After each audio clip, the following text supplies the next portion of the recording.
So generative competition, someone else's success pushes you to improve yourself. Comparative, that winning only matters if someone else loses. And destructive, winning isn't enough. You also want the other person to fail. Could you respond to these three kinds of competition, please?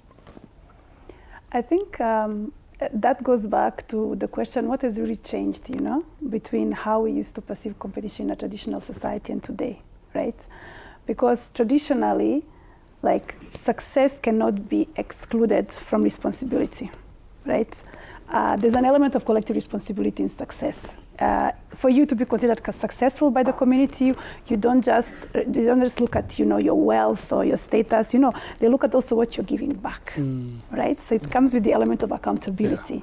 And once we disconnected from that, that's when now we started going into this how would I call it, a bit excessive or extreme forms of success, in which it is like me and me alone. In fact, the best would be for me to win, for everyone else to lose. Yeah.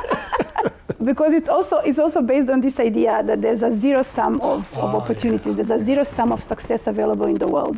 So we are competing for the same thing, right? So for me to get it, you have to not have it.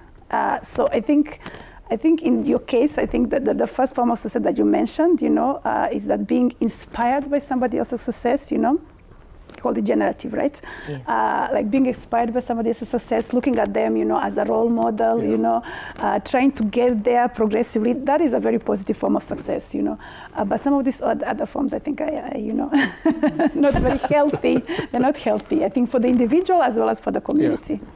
I really like what she said, and I think there's that saying where you're told that if you want to be something, start acting like it. For example, if you see yourself being a CEO of a certain organization or a company, or even your own company, then start acting like a CEO. So even if you're not there yet, dress like it, walk like it. And that, it's competition, but it's a kind of competition that is leading you into a good direction of where you want to be. But there's this other competition, and I'm going to reference like the show, Polygamist, that has been going on, whereby the Joyce said, if I can't have you, then no one else will. And it leads us to go into the extremes of we're going to do anything, even if it involves taking your life, just as long as no one else is having you or no one else is having it. So the competition goes into this other direction. Innately in itself, competition is not bad, but it is how we use it and how it reflects on us. And again, also now into psychological aspects to bring about what is it in us that has been triggered as to the direction in which we will go. Because some people who probably have gone through the same experience will go to the direction of the good competition, whereby I want to be like her, and so I will dress like her, I will walk like her, I will do how she does to be able to achieve to the levels in which she is. But there's also this side of, wait, if I can't have it, then no one else will. And I'll make sure to spoil all your names and anything that I need to do just to make sure no one else is having it if I am not the one who's having it.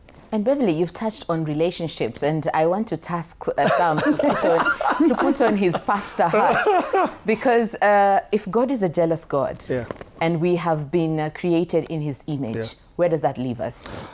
Jealousy actually has two faces. There's jealousy that leads to destruction, and there's jealousy that is an expression of undying love for someone.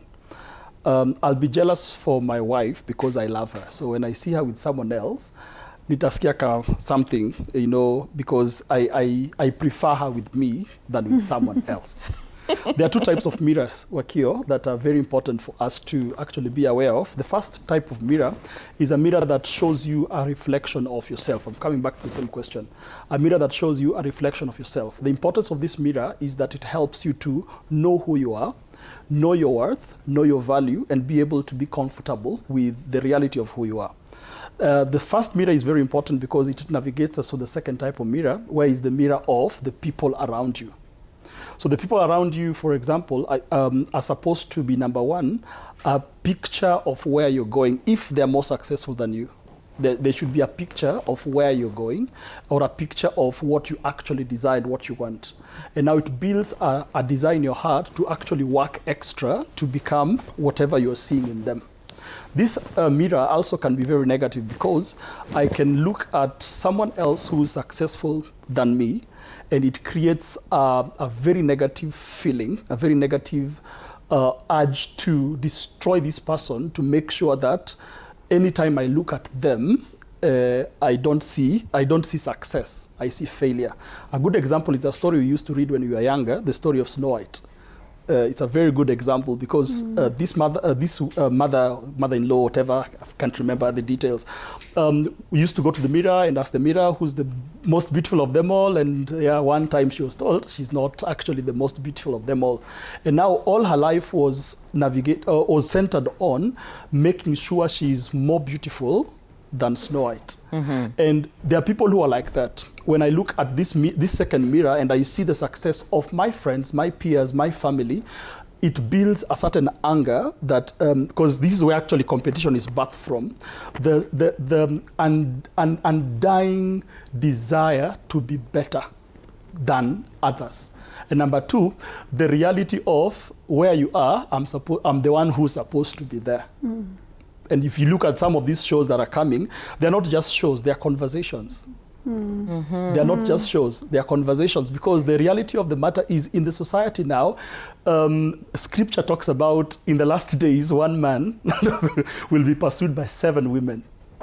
It's actually scriptural. Hold that thought. Hold that thought. That is the polygamy. We'll come back to that. And